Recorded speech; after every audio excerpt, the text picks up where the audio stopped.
un jour suivi, comme je suis beaucoup vos débats. Oui. Donc, un jour, j'ai suivi avec beaucoup d'attention votre débat que vous avez vu avec, comment il s'appelle là, M. Thierry, quelque chose, Thierry de Rizofort, quelque chose comme ça. Avec une dame là. Voilà, j'ai suivi les séquences des vidéos et à la fin, vous avez donné 3 numéros où on peut vous joindre. Voilà, donc ce jour-là, j'ai voté vos numéros. Et je continue toujours de suivre vos discussions que je trouve ça passionnant et intéressant parce que, comme je l'avais dit tantôt, moi, je suis quelqu'un, bien que je suis chrétien, mais moi, je suis convaincu que la meilleure façon de comprendre la Bible est de raisonner. D'accord. Voilà, est de raisonner. Je ne suis pas pour ceux qui disent que non, il faut laisser ceux qui n'arrivent pas à trouver une explication sur la base d'esprit. Non, non, c'est pas bon. Il faut raisonner parce que quand on raisonne, franchement, il y a des choses qui peuvent se dire. Et honnêtement, j'apprécie beaucoup vos vidéos parce que vous êtes une personne qui raisonne beaucoup. Tu es chrétien quoi, évangélique? Oui, oui. D'accord. Mais comme quand tu dis, mais c'est vrai que ce que tu dis, nous on l'a toujours dit, le discernement, la raison, parce que dans Proverbe, dans la Bible, Proverbe 21, je crois, je ne me rappelle plus, la Bible déclare, comment on appelle ça, la sagesse a pour demeure le discernement. Ça fait 1. Et dans un autre passage, il a dit, stupide, apprenez la sagesse. Et puis il a dit encore, je crois qu'il a dit stupide, apprenez le discernement, un truc comme ça. Maintenant, Jésus même va plus loin. Voilà, Jésus même va plus loin pour dire, dans Matthieu 15, verset 16, ouais, il dit, Matthieu 15, 16, il dit, vous encore, vous êtes sans intelligence. Vous encore, vous êtes sans intelligence. Dans Somme 32, verset 9, la Bible déclare, ne soyez pas comme un cheval sans intelligence. Donc quand tu dis, on a besoin de discernement, de raison, de logique pour comprendre les Écritures, je suis d'accord avec toi parce que c'est ce que la Bible dit. Donc allons-y, je t'écoute. Voilà, donc, honnêtement, j'ai beaucoup suivi vos débats avec mon frère chrétien sur la divinité de Jésus. Et comme je le disais, moi, même au jour d'aujourd'hui, je dis toujours à mes pasteurs que Jésus, il est le Fils de Dieu. Il est porteur d'un message. Il est venu pour enseigner. Et lui, il a si bien dit, j'enseigne au nom de celui qui m'a envoyé. Donc, je pense que les choses telles que l'esprit, la cité, il s'est fait chair, c'est faux. Ça n'existe pas dans la Bible. Soyons honnêtes. Ça n'existe pas dans la Bible. Et d'ailleurs, c'est vrai que je suis beaucoup votre, comment dirais-je, vos débats, mais il y a un verset que, bon, peut-être que vous le connaissez, mais même vous ne l'avez jamais employé dans vos débats. Et j'aimerais aussi attirer votre attention là-dessus. Je pense que ce verset-là, je ne vois aucun pasteur, aucun prophète, aucun bishop qui peut répondre à ça. Parce que moi-même, je l'ai expérimenté. Et franchement, personne ne peut répondre à ça. Et c'est ce verset-là qui m'a convaincu sur la question de Jésus pour dire que non, il est bien ici. Pour dire quoi? Que Jésus est quoi? Que Jésus n'est pas Dieu. Ok. Dont on parle. Ok, allons-y. Et ce verset-là est clair, il net. Voilà, bon, franchement, comme je l'ai dit, vous n'avez jamais employé ce verset. Peut-être que vous le connaissez, mais vous n'avez jamais employé ce verset. On t'écoute. Et on peut pas, ce verset-là franchement, m'a aidé à comprendre. C'est vrai que vos débats, m'ont aussi renforcé. Mais ces versets, ça m'a aidé à comprendre. Ces versets-là, je vais décrire un peu le contexte, si vous permettez. D'accord, allons-y. Voilà. D'abord, c'est une révélation de Jean. On sait tous que Jean, c'est le dernier des disciples qui a vécu longtemps. Jean, c'est lui qui a écrit l'Apocalypse. Et le livre de l'Apocalypse, ce sont des révélations, des visions de Jean. Des choses qui vont se produire, n'est-ce pas? Mais la chose qui est intéressante dans la révélation, c'est que quand Jean écrivait l'Apocalypse, Jésus n'était plus sur terre. Jésus est venu, il a été tué, il est mort, il est ressuscité, il est parti. Donc, moi, je me suis posé une question. Et c'est cela le pied fondé du raisonnement. Je me suis dit, mais nos pasteurs nous disent que des chrétiens, comme je suis dit, que non, Jésus, c'est lui-même, il s'est transformé humain, venu par le canal de Marie, qui est né. Ok. Donc, maintenant, il est mort, il est retourné au ciel. Donc, quelle est la logique? La logique voudrait que, étant au ciel, il reprend sa position de c'est clair, c'est clair. La logique voudrait que le trône qu'il a laissé vacant pour venir sur terre, là, la logique voudrait que si Jésus est retourné au ciel, alors la logique voudrait qu'il s'assoie sur le trône, puisqu'il a laissé le trône vacant pour venir sur une mission sur terre. Bon, la mission est finie, il est au ciel. Et puis il est assis à la droite, il s'en va s'asseoir à la droite de Dieu encore. De Dieu encore. Luc 22, 68 à 70. Justement, donc, c'est pas possible. Donc, je me suis posé la question, je me dis, mais c'est pas possible. Donc, c'est pourquoi j'aime utiliser ces versets, parce qu'au moins ces versets-là, on sait que la scène se passe au ciel. Et si la scène se passe au ciel, on est d'accord que Jésus-Christ n'est plus sur la terre. C'est clair. Donc, si vous me permettez, j'aimerais vous inviter à lire ces versets. Allons-y. Moi, j'utilise la version 10 secondes. Oui. C'est Apocalypse chapitre 5. D'accord. Apocalypse chapitre 5, les versets 1 à 5. Je vais d'abord lire les versets 1 à 5. Ok.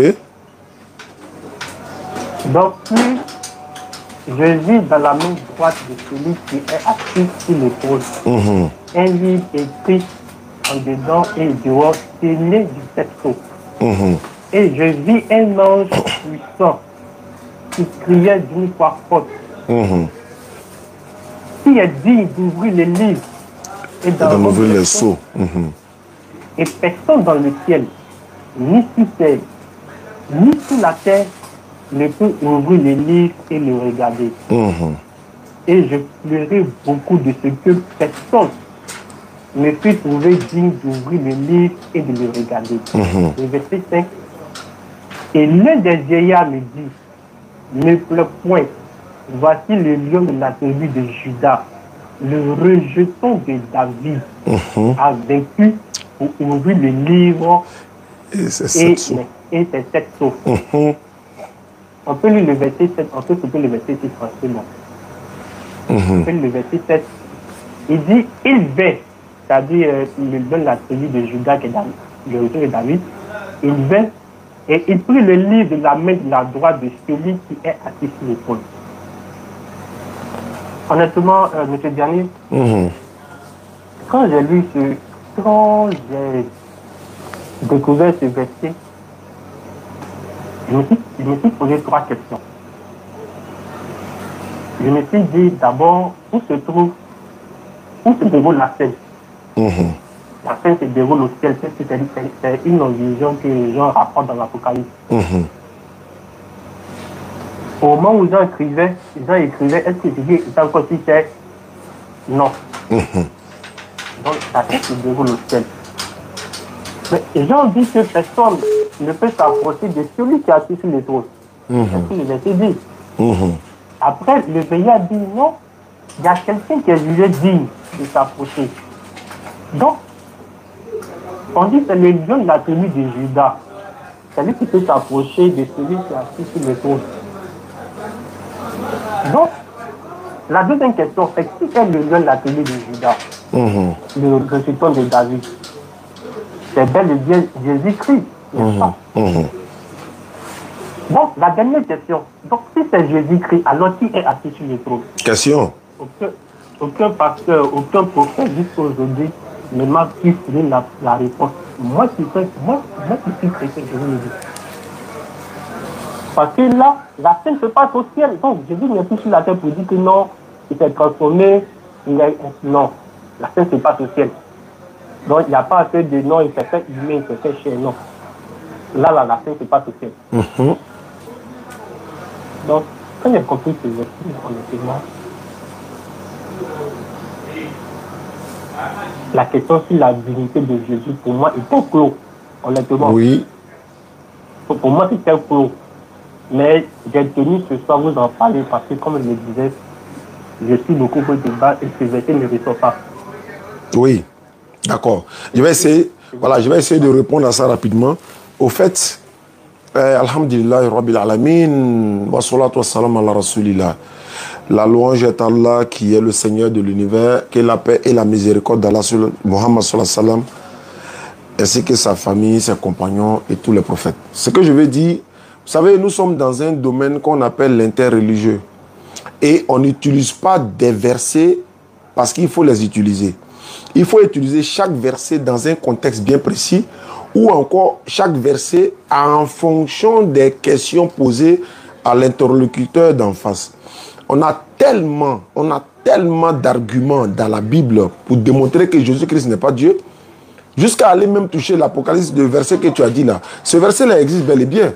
Il y a des livres même dans la Bible qu'on n'a jamais lu, par exemple. Il y a le livre des Tite, il y a Maccabée, mais il y a des versets dedans qui prouvent. Mais il y a des versets dans la Bible là. Un seul verset démontre que Jésus-Christ n'est pas Dieu. Et cela étant, si toi tu as compris que Jésus-Christ n'est pas Dieu, alors que si tu vas dans une église dont on dit que Jésus-Christ est Dieu, tu ne seras pas le bienvenu. Hein? Ça là, ils vont prier pour toi, c'est possible. Parce que j'ai connu des personnes qui sont venues, on a échangé, leur raisonnement, leur argument. J'ai compris que mais toi, tu ne peux pas poser ce genre de questions à ton supérieur. Il a dit non, lui-même, il est détesté dans les lieux de culte où il a l'habitude de partir parce qu'on ne veut plus l'écouter. Parce que les questions qu'il pose, c'est des questions pertinentes. Et celui qui est en face n'arrive pas à répondre. Donc tu en feras partie de ceux-là qui poseront des questions de logique, mais on va t'amener dans la spiritualité. Nous, ça nous fait plaisir que les yeux des uns et des autres sont en train de s'ouvrir et que les uns et les autres sont en train de comprendre qu'aujourd'hui, il est temps que l'hémorragie s'arrête. Il est temps que la vérité éclate. Et la vérité, lui, prend le temps. Les gens peuvent mentir comme ils veulent. Comme notre papa Abdul-Majid a l'habitude de le dire, il est facile de dire un mensonge, mais il est très difficile de le soutenir. Si quelqu'un s'arrête devant moi pour dire Jésus-Christ est Dieu, il l'a dit, mais il sera très difficile et voire impossible de prouver qu'il est Dieu. Tu ne peux pas.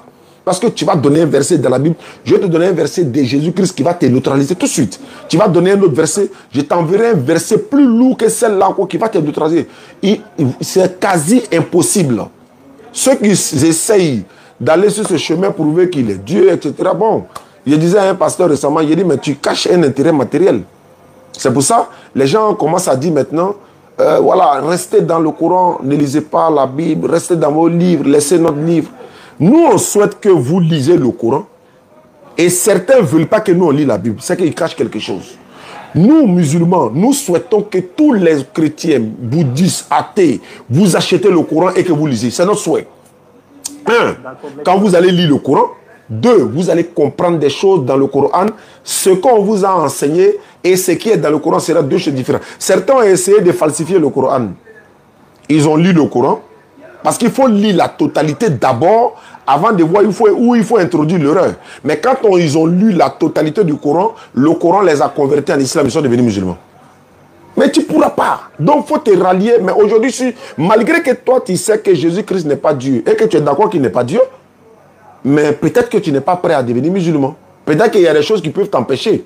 Or, à partir du moment où tu reconnais qu'il n'est pas Dieu, tu as déjà fait un pas vers l'islam. Ça veut dire quoi? La ilaha. Pas de divinité. Maintenant il reste maintenant pour admettre que Allah.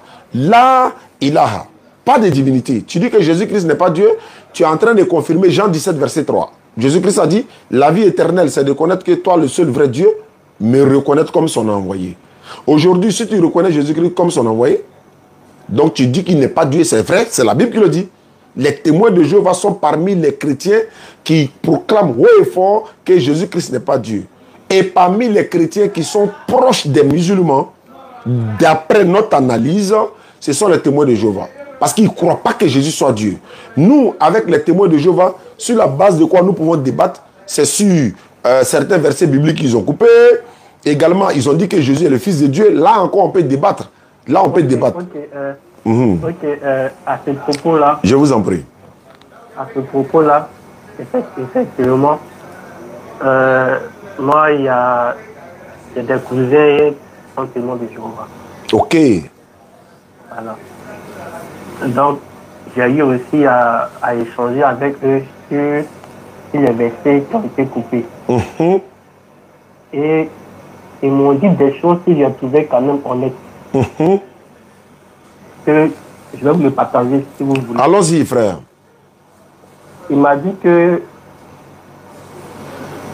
d'abord, les versets ont été coupés. Il m'a dit que quand ils sont passés par Dieu avec les textes originaux, qu'il y avait des parties qui étaient illisibles. Compte tenu de l'usure, parce que ça a été fait sur des papyrus, des trucs comme ça. Donc, il y avait des parties qui étaient illisibles. Et il m'a aussi fait une confidence pour dire que la plupart des Bibles où, bon, moi je n'ai pas encore vérifié, mais bon, je parle de ce qu'il m'a dit. La plupart des Bibles où ces versets-là existent, c'est parce que soit ils ont pris une partie du verset précédent ou suivant pour calculer la réalité, quand c'est prend les textes originaux, il y a des parties qui sont illisibles. Donc eux, ils ont jugé bon de mettre un tiret sur des parties qui sont illisibles. Bon, ça c'est selon les... Oui, c'est ce qu'ils disent, mais ce n'est pas un argument qui tient la route. Tu sais pourquoi? Tout simplement, le livre, c'est-à-dire la Bible qui porte le nom de Louis II, ou encore la Bible Louis II révisée, la Bible par exemple des protestants, la Bible par exemple comment on appelle ça, Jérusalem, la Bible des catholiques, ces versets-là se retrouvent dans ces Bibles-là. Maintenant, si le texte original, les parties n'étaient pas lisibles ou bien n'étaient pas visibles, mais comment Louis II a retrouvé ou bien s'est arrangé pour mettre quand même des phrases sur ces parties-là. Il y a un Matthieu 21, 17 par exemple, on dit non, ce sorte de démons-là, ou bien je ne sais pas dans le passage, ces sortes de démons-là, ne sortent que par le jeûne et la prière. Mais lui, second a mis ça. Alors que chez les témoins de Jéhovah, c'est occupé. La scène de la femme adultérienne qu'ils ont emmenée à Jésus, qu'on devait faire lapider à mort, et Jésus a dit, celui qui n'a jamais péché, lui lance la première pierre là. Mais lui, comment on appelle ça, chez les témoins de Jéhovah, la scène n'existe même pas. Jean 8, verset 1 à 12, là, c'est coupé, c'est enlevé. Mais lui, second a relaté les faits. Il y a une dizaine de Bibles qui ont relaté les faits. Je me demande, où est-ce qu'eux, ils ont trouvé ces enseignements, et puis ils ont mis dans la Bible, et puis les témoins de Jéhovah disent que non, c'était effacé. Il y a un témoin de Jéhovah qui m'a dit que c'est les fourmis qui ont mangé la partie là.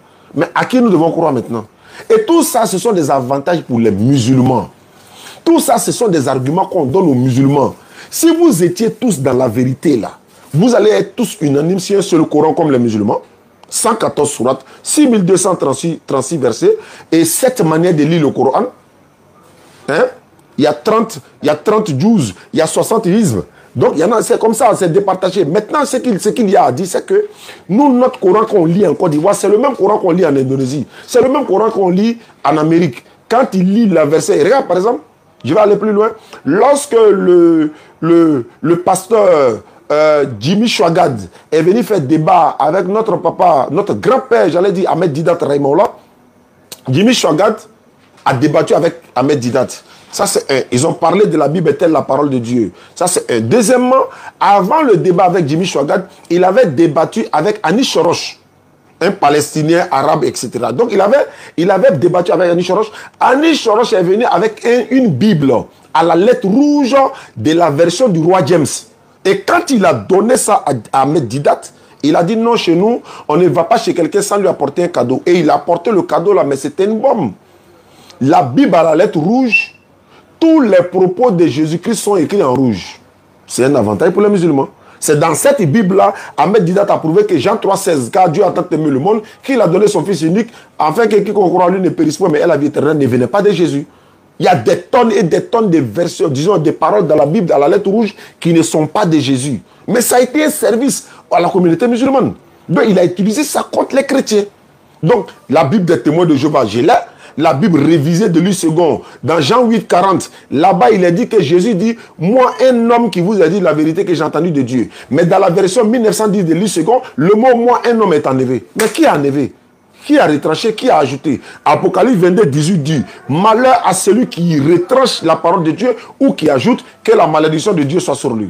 Mais on ne peut pas se permettre, cette liberté-là, quelqu'un se lève dans la communauté musulmane, j'enlève comme je veux des sourates dans le Coran parce que je ne veux pas, je rajoute. C'est pourquoi Allah met l'humanité au défi.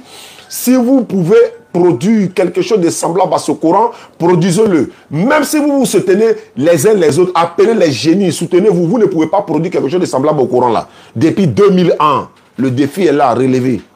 Parce que pour produire quelque chose de semblable au Coran, il faut lire le Coran dans sa totalité d'abord, avant de falsifier. Mais ceux qui veulent falsifier le Coran, quand ils lisent le Coran dans sa totalité, ils sont convertis par l'éloquence du Coran, ils se convertissent à l'islam et ils rejettent le projet de falsification. Donc la Bible est là. Moi j'en ai plein de 17 ou 19 Bibles. Je vais encore, mais je suis en train d'acheter encore. Mais toutes ces Bibles-là se contredisent les uns les autres. Ça se contredit les uns les autres. Ça me donne encore la foi, ça me rassure encore que je suis dans la vérité. Tu es chrétien, tu es évangélique. Mais tu n'es pas catholique, tu n'es pas protestant, tu n'es pas Rose-Croix, tu n'es pas christianiste céleste. Hein? Les saints des derniers jours, Sema, un témoin de Jéhovah, les Mormons, hein? Les presbytériens, les quoi encore, il y en a beaucoup. Donc tout cela, voilà, donc tout cela, ce sont des dénominations qui ne sont même pas bibliques. Alors que musulmans, c'est Allah qui nous a appelés musulmans. C'est lui qui nous a appelés musulmans. C'est lui qui nous a donné le nom islam. C'est lui qui a donné le nom du Coran. Le nom de la Bible n'est pas dans la Bible. Le nom du Coran est dans le Coran. Comment tu expliques ça? Le christianisme n'est pas dans la Bible, mais l'islam est dans le Coran. Le mot chrétien est dans le Coran. Je dis bien le christianisme, ce n'est pas biblique. Votre prière du dimanche, ce n'est pas biblique. Le pèlerinage que vous faites, ce n'est pas biblique. Notre pèlerinage est coranique. Surat 22, le titre même, c'est le pèlerinage. Notre vendredi, c'est coranique. Surat 62, le titre même, c'est le vendredi. N'est-ce pas? Le nom du Coran est dans le Coran. N'est-ce pas? Le nom du Coran est dans le Coran. Donc quand Dieu envoie un prophète, il donne le nom de son livre dans son livre. Le nom de la Bible n'est pas dans la Bible. Alors que le nom du Coran est dans le Coran, le nom de la Torah est dans le Coran, l'évangile est dans le Coran. C'est l'islam qui est vrai. Et c'est l'islam qui est la vérité. Et c'est le Dieu des musulmans qui est le véritable Dieu. Tu le confirmes que Jésus-Christ n'est pas Dieu. Je suis d'accord avec toi. Mais il ne s'agit pas de dire seulement que Jésus-Christ n'est pas Dieu. Oui, après avoir découvert que Jésus-Christ n'est pas Dieu, tu t'orientes vers le véritable Dieu, oui ou non? Question. Justement, c'est ce que j'envisage sérieusement. Et je suis quelqu'un, je fais mes choses par étapes. C'est pas faux. Et l'étape est d'abord parce que un Dieu, pour l'adorer, il faut apprendre à le connaître. Effectivement. Et l'apprendre à le connaître, c'est à travers les livres. Effectivement. Donc je pense que je vais de ce pas-là chercher à me procurer d'un Coran. Je pense qu'il y a des gens français, c'est ça? Oui, moi-même j'en ai des Corans au bureau ici. Le jour où tu as le temps, tu passes au bureau. Je vais t'offrir un gratuitement. Hein, tout est français, le physique même surtout. Je vais chercher à m'en procurer. Oui. D'abord, prendre plaisir à lire, à méditer, à le connaître. Effectivement. Effectivement. Mais entre-temps, et si la mort venait à toi, qu'est-ce que tu vas dire à l'éternel Dieu? Tu cherches à le connaître d'abord, alors que tu le connais déjà. Nous, nos vidéos, tu nous suis, hein, frère. Bon, mais je t'écoute quand même. Parce que moi, je dis que Jésus a dit, demandez, l'on vous donnera. Donc, il faut demander, tu auras, tu vas recevoir, Inch'Allah. D'accord, c'est compris. Donc, je vais trouver le temps. Oui. Avec plaisir. Avec plaisir. Le salut, les personnels. Mais il y a une question qui me fascine. Vas-y, frère. Si tu as le temps, si c'est possible. Allons-y, allons-y. Voilà, parce que la question, je l'ai trouvée dans un de vos débats. La question de ce qui se passe après la mort. Bon, moi, de ce que je sais, la Bible, c'est dans l'Ecclésiaste, quand on meurt, on ne fait rien, on ne voit rien, et ainsi de suite. Voilà. C'est la version biblique que moi je fais. Mais dans vos débats, j'ai cru entendre qu'il y a des choses qui se passent même dans les tombeaux et qui, dans le Coran, tu peux répondre. Franchement, bon, je suis un peu curieux de savoir. Oui, bien sûr. Même dans la Bible. Seulement que tu as lu celle de Ecclésiaste. Voilà. Parce que on dit les morts n'entendent rien. Je sais pas, quelqu'un a dit une fois que Jésus est allé au séjour des morts pour aller prêcher aux morts. Alors qu'on dit non, les œuvres sont perdues, etc. Les œuvres les suivront dans d'autres versions, mais on dit non, eux là, ils n'ont plus besoin d'écouter quel message. Non. Le problème, c'est quoi? Voilà pourquoi Jésus a dit, celui qui viendra après moi vous enseignera dans toute la vérité. Il y a des choses que Jésus ne pouvait pas dire. Parce que les gens non seulement n'avaient pas la capacité de connaître, d'écouter, de savoir, mais Jésus aussi devait laisser la place à celui qui venait derrière lui, qui allait enseigner à toute l'humanité ce qui devait arriver, n'est-ce pas, dans les jours qui viennent. Jésus a dit, au jour du jugement, mais il aura un jugement. Jésus parle du jour du jugement, Matthieu chapitre 12, verset 38, 44 par là. Quand il parle du jour du jugement, le peuple de Ninive viendra. Ils vont venir pour témoigner contre le peuple que lui, il est en train de prêcher là, contre ce peuple-là. Parce que ce peuple-là n'a pas cru en lui. Parce que alors que la reine du sabbat, par exemple, il prend l'exemple de la reine du sabbat, elle est venue écouter la prédication de Salomon. On l'appelle Bilkis. Elle a écouté la prédication de Salomon. Elle va juger le peuple là parce qu'il n'a pas cru en lui. Mais pourquoi il prend l'exemple du juge du jugement? Et Jésus prend les gens du juge du jugement parce qu'il aura un jugement. Il a même dit dans notre verset, à la résurrection, les gens ne prendront ni des femmes, etc., etc. Mais il n'a pas dit au paradis, il dit à la résurrection. Parce que c'est différent du paradis. Il y en a qui disent non, Jésus a dit dans le paradis, on ne prendra pas des femmes. Il dit à la résurrection, il n'a pas dit paradis.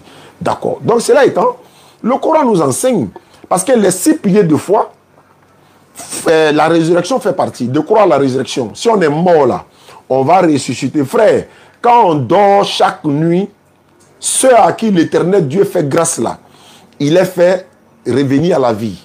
Mais ceux à qui il retient la vie et ils se réveillent, disons, on va les trouver qui sont morts. C'est coranique ça. Allah reçoit les âmes des morts ou de celles qui ne meurent pas au cours de leur sommeil. Il retient celles à qui il a décrété la mort, tandis qu'il renvoie les autres jusqu'au thème fixé. Frère, on va mourir. D'ailleurs, je vais plus loin. Jésus a donné un exemple du séjour des morts du pauvre Lazare et du riche homme. Jésus a donné dans Luc chapitre 9, je crois, il a donné l'exemple. Il a dit oui, il y avait un homme pauvre et puis un riche. Le pauvre là s'appelait Lazare. Bon, je vais aller plus rapidement. Il dit quand ils étaient dans le séjour des morts, le riche était dans le tourment, le pauvre était à côté dans le sein d'Abraham. Dans le sein d'Abraham là, c'est quoi? Idiomatiquement parlant, ça symbolise le paradis, mais ce n'est pas encore le paradis. Mais là-bas, il est à l'aise. Il est tranquille, il n'a pas de problème. En islam, on appelle ça le monde du barzak. C'est-à-dire que les morts sont actuellement dans le barzak. Ils ne sont pas encore allés au jugement et puis introduits au paradis. Ceux qui seront introduits au paradis sont déjà connus d'office par l'Éternel Dieu lui-même.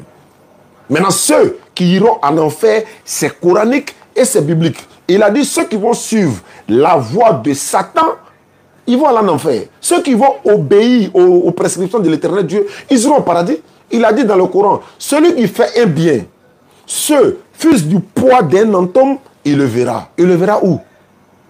Il va lire une sourate du Coran et tu vas entendre. Sourate 97 ou bien 96 là.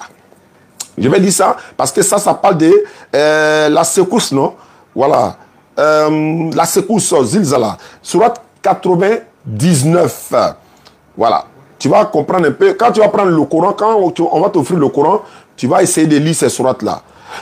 Allah il dit ceci, la secousse, hein, quand la terre tremblera d'un violent tremblement et que la terre fera sortir ses fardeaux Et que l'homme dira qu'à tel, ce jour-là, elle contera son histoire, selon ce que ton Seigneur lui aurait révélé et ordonné. Ce jour-là, les gens sortiront séparément pour que leur soient montrées leurs œuvres. Ça, c'est pas sur la terre ici. On continue, verset 7. Quiconque fait un bien, ce fils du poids d'un antôme, il le verra. Quiconque fait un mal, ce fils du poids d'un antôme, il le verra. Il y en a beaucoup comme ça. Il y a une autre là, il y a une autre sourate. Elle a dit, celui qui va recevoir son livre de la main droite, il sera heureux, il retournera auprès de sa famille, étant vraiment heureux. Donc il y a beaucoup de versets comme ça dans le Coran qui parlent de la résurrection, parce que l'islam, les six piliers de foi en islam, la résurrection fait partie et le destin en fait partie. On va mourir. On va être amené devant le tribunal de l'éternel Dieu et puis on va rendre compte de ce que nous avons fait sur terre. Je vais prendre une autre sourate. Sourate 33, le verset 6. C'est le verset 6 même. Voilà. Allah dit, il va interroger. Nous allons interroger ceux vers qui fut envoyé les messagers et nous allons également interroger les envoyés. C'est-à-dire que les prophètes là, ils vont être interrogés. Vers nous, où les prophètes ont été envoyés, on sera également interrogés. Mais on va être interrogés pour quelle raison? Pour ce qu'on a fait sur la terre. Et celui qui sera apte, c'est comme un examen. Tu as réussi ton examen et l'examen se déroule où? C'est sur la terre ici. Et nous sommes en train de composer actuellement. Nous parlons, on est en train de parler de l'islam. Si tu acceptes, alhamdulillah, l'examen, c'est en train de se dérouler actuellement. Il y en a qui sont dans les maquis en ce moment, d'autres sont en train de commettre la fornication, d'autres sont en train de pleurer en adorant l'éternel Dieu, d'autres sont en train de dire qu'il faut goûter femme avant de marier. Chacun est en train de composer. Mais le jour du jugement, on va nous sortir les œufs bien déroulés là. Voilà un peu, frère. En tout cas, moi, merci beaucoup. Franchement, ça c'est une bêtise. Il faut goûter femme avant de marier. Ah ouais, hein? C'est une bêtise parce que... Ah, c'est une bêtise. Ah, ok. J'ai posé une question sur leur page. Leur page, j'ai laissé un message qui n'a jamais été répondu. Ah, tu as vu? Je pense que c'est logique parce que moi, j'ai posé la question que la Bible dit ni fornicateur ne rentrera dans le royaume de Dieu. Bon, si tu dis qu'il faut goûter avant de marier, bon, l'acte que tu fais, c'est quoi?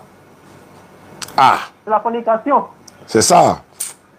C'est la fornication. Donc, comment se fait-il que la Bible condamne la fornication et puis la Bible va dire qu'il faut forniquer avant de marier? Oui. Donc, moi, j'ai posé la question sur leur page. Bon, je ne sais pas si c'est leur page officielle ou pas. Ah. Mais j'ai vu la vidéo, j'ai posé mon commentaire. Je m'attendais à une réponse pour qu'on puisse échanger. Le commentaire est resté comme ça jusqu'aujourd'hui. C'est comme ça, hein, parce que là, nous, on dit non, c'est pas possible, on ne peut pas dire ça. Et à partir de là, j'ai compris que ça ne sert à rien de suivre les gens qui disent que non, moi, j'ai reçu l'esprit, j'ai été appelé, c'est eux qui doivent expliquer. Non, moi, je lis la chose, je prends mon temps, puis je raisonne. Si je raisonne, je vais comprendre. Si je raisonne, il y a des choses que je ne vais pas connaître qui vont me pousser à avoir d'autres horizons. Et c'est dans cet horizon-là que je me suis abonné à votre page et j'ai fait tout ce que je veux. Alhamdulillah. Ça, c'est déjà bon. Ah, ça, c'est déjà bon. Ah, ça, c'est déjà bon. En tout cas, tu as l'opportunité, en tout cas, de te convertir en islam. C'est toi qui décides. Hein. Mais sache que tu as la montre, mais tu n'as pas le temps. Voilà, tu as la montre, mais tu n'as pas le temps. Le temps ne t'appartient pas, quoi. On peut mourir du jour au lendemain. Nous ne faisons que transmettre le message. Notre devoir n'est que la transmission du message. Allah, si ses serviteurs est clairvoyant. Voilà un peu, quoi. T'as compris, donc je viendrai samedi. Inch'Allah. Puis on fera ce qu'il y a à faire. Il n'y a pas de problème, mon frère. Bonne soirée à toi. Bonne soirée. Alhamdulillah Rabbil Alamin wa salatu wa salam ala Rasulillah. Merci beaucoup à ceux qui nous suivent à travers le monde. Voilà, je voulais faire quelques dédicaces à 2-3 personnes. Voilà. Je vais rapidement citer le nom de un frère qui est en Arabie Saoudite. Voilà, il est en Arabie Saoudite, mais il est précisément à comment dirais-je, à Médine. Mohamed Bamba. Mohamed Bamba et la famille Bamba. Donc, je vais ici, voilà. Je vais saluer la famille de Mohamed parce qu'on a été chez lui à Médine. Mohamed m'a offert, ou bien m'a offert. Offerte, non. Offert. C'est même offrir là. 2 jolis boubous. Voilà, il a dit non, Mohamed, il faut qu'il ait été salué en direct ici. Donc, Mohamed Bamba, il s'appelle Bamba, Mohamed Bamba. Bon, c'est un Bamba, c'est les Marocains, hein. Mohamed Bamba. Sa femme s'appelle Mariam Sherif. Salam alaikum, ma soeur. Et l'une de ses soeurs s'appelle Fatoumata Bamba. Et l'autre, c'est Massangé Diomandé. Elles ne sont pas mariées, hein. Donc, on veut être bons musulmans. Elles sont en Médine. Si vous êtes sérieux, vous êtes bons musulmans, contactez-moi. Je vous mets en contact avec les sœurs. Elles sont en Médine. Islam, on va dire Alhamdulillah. Voilà, donc c'est un peu ça. Les enfants de Mohamed, là, je les ai vus avec son comment on appelle ça, il a un joli lapin chez lui comme ça. Ça m'a fait plaisir. On est allé le saluer avec la madame et tout le monde. Il y a Bamba Hassan, Bamba Khalil, Bamba Shekouma, Bamba Salman, Bamba Salman. Donc, voilà, c'était la famille de Mohamed que je voulais saluer, Inch'Allah. Également, je voulais saluer mon ami De Gaulle. De Gaulle, il est routier, chauffeur routier, parce que moi, j'étais routier dans le temps. Donc, chauffeur routier à la Mecque. Lui, il roule car entre... il va... Comment on appelle ça? À Oman, il vient à la Mecque, il voyage, il va dans les pays frontaliers de l'Arabie Saoudite. Donc, je voulais le saluer également, De Gaulle. Sans oublier mon ami et frère Diallo. Diallo, il est au plateau, au jardin. Voilà. Quand j'ai souvent besoin de lunettes, c'est Diallo qui confectionne les lunettes pour moi. Il y a un frère aussi qui m'a envoyé de l'argent pour faire les lunettes. Et alhamdulillah, qu'Allah le récompense. Il y a la maman, la sœur Aïcha Rachidat également. Quand on s'est croisé à la Mecque, elle aussi, elle a décidé de m'offrir une paire de lunettes. Donc, ça me fait, je crois, 2 ou 3 lunettes. Donc, c'est déjà bon parce que ça me permet de voir et tout ça. Vraiment, qu'Allah vous récompense. Je tenais vraiment à vous remercier. Qu'Allah vous récompense tous. Et merci beaucoup à tous ceux qui nous suivent à travers le monde. Donc, celui que je n'ai pas cité son nom, mais dans une prochaine émission, Inch'Allah. Qui est dans mon téléphone? Allô? Salam alaikum. Wa alaikum salam wa rahmatullahi wa barakatuh. Ah, je pense bien que c'est Oussa Diané. À qui ai-je l'honneur? Mon nom c'est Diomandé Mohamed. Tu m'appelles d'où? Je vous appelle du Mans. Man, ok, bismillah, je t'écoute alors. Bon, je voulais causer avec ça, mais je voulais vraiment m'assurer si c'est vraiment votre numéro. C'est moi-même, Oussa Diané, et puis je suis en direct. Donc, ce que tu vas dire là, si ça va rentrer en direct là, il faut me parler après en même temps. Tu envoies un vocal sur WhatsApp. D'accord, il n'y a pas de souci. Voilà. WhatsApp. Ouais, le numéro WhatsApp. Ok, merci beaucoup. Merci à toi, frère. Wa alaikum salam. Voilà, donc Libé Cabral également depuis la France. Vous pouvez me contacter hein, sur mon WhatsApp. On est là, hein, on est de retour, Inch'Allah, après le pèlerinage. On reprend jeudi prochain. Je ne sais pas c'est le combien, mais on reprend jeudi prochain déjà. Vois ça rapidement pour moi. Donc jeudi prochain au Figayo, tous au Figayo. Et on va se trouver là-bas, Inch'Allah. Et voilà, donc hein, le 20 juillet, non? Voilà, le 20 juillet au Figayo. Rendez-vous tout le monde. Il aura du lourd, Inch'Allah. Je voulais saluer également ma soeur Kumba. Ma soeur Kumba, on s'est croisé au pèlerinage également. Donc, vraiment, elle nous a aidé dans beaucoup de choses. Elle nous a soutenus dans beaucoup de choses. Donc, il y a Djabi Aboubaka également. Mon tonton qui est DG.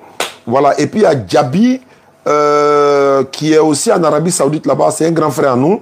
Il s'appelle Djabi. Je crois que c'est Gaoussou, non? Voilà, donc lui aussi, il est en Arabie Saoudite, donc on a des projets avec lui, Inch'Allah. Qu'Allah il facilite. Merci beaucoup à Bintou Pekele de la RTI 2, également Imam Berté de l'agence Vers Paradis. Beaucoup de personnes sont déjà prêtes pour le pèlerinage 2024 et ils sont en train de se motiver déjà.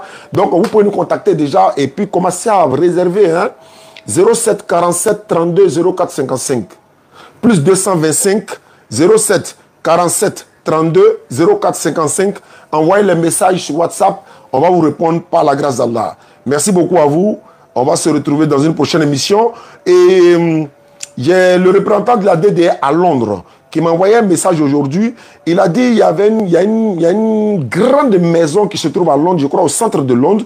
Il y a un multimilliardaire qui a acheté ça pour offrir comme mosquée aux Londonais, c'est-à-dire aux musulmans de Londres. Vraiment, quand on le récompense, il a acheté déjà le bâtiment. Ils vont retaper pour que ça va devenir une mosquée à Londres. Je n'oublie pas de saluer le représentant de la DDR côté Dawa. C'est Kramo Soirée.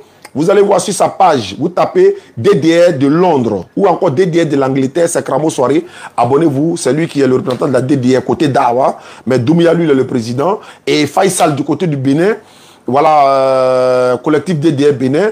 Il y a une information du côté des Faisal. Voilà, ils sont en train de s'organiser pour acheter un véhicule également pour la Dawa. Donc je lui ai dit de m'envoyer les informations. Dans nos directs, on va déjà se prononcer là-dessus. Donc ils vont m'envoyer la voiture qu'ils ont choisie. Quelqu'un les a déjà donné une partie de l'argent pour payer une voiture pour tourner dans tout Bénin. Mais il m'a signalé avant-hier qu'ils auront besoin de quelques soutiens encore pour compléter ce qu'ils ont déjà pour acheter leur véhicule pour faire la Dawa. Vraiment, merci beaucoup à vous. Qu'Allah nous récompense tous. On se prend dans une prochaine émission. On est de retour. Les choses vont commencer. Il y a beaucoup d'informations qu'on va vous donner bientôt, Inch'Allah. Il y a une grande tournée de la DDR dans 5 villes de la Côte d'Ivoire. On va vous donner les informations bientôt, Inch'Allah. Il y a dit dans 5 villes de la Côte d'Ivoire. Et ce sont des tournées exceptionnelles. Je vous donne déjà les villes. Mais quand le moment arrivera, je vous dirai pourquoi. Il y a Boaké. Il y a Soubri. Il y a Daloa. Il y a Divo. Et puis il y a San Pedro. On va faire une grande tournée, une caravane dans ces 5 villes-là pour une tournée exceptionnelle, affaire à suivre. Au moment opportun, on vous dira. Contactez-nous, plus 225 07 47 32 04 55. Et également, il y a un autre numéro qu'on va ajouter, c'est MTN, 052 fois. 052 fois. Hein? 05 40 86 85. 05 40 86 85. C'est des numéros qu'on a mis à côté maintenant. Ce sont des numéros qui peuvent recevoir des dons pour la construction du complexe islamique. Ce sont des numéros qui seront là uniquement pour, n'est-ce pas, recevoir vos contributions pour la construction du complexe et tout ce qui va avec. Donc on va dissocier ces numéros-là de nos numéros pour que ce soit des numéros uniques pour ça, Inch'Allah. Les 2 numéros, on va vous donner d'autres numéros plus tard. On est en train d'organiser tout ça. Merci beaucoup à vous. Wassalamu alaikum wa rahmatullahi wa barakatuh. À une prochaine émission. Barakallahu fikum.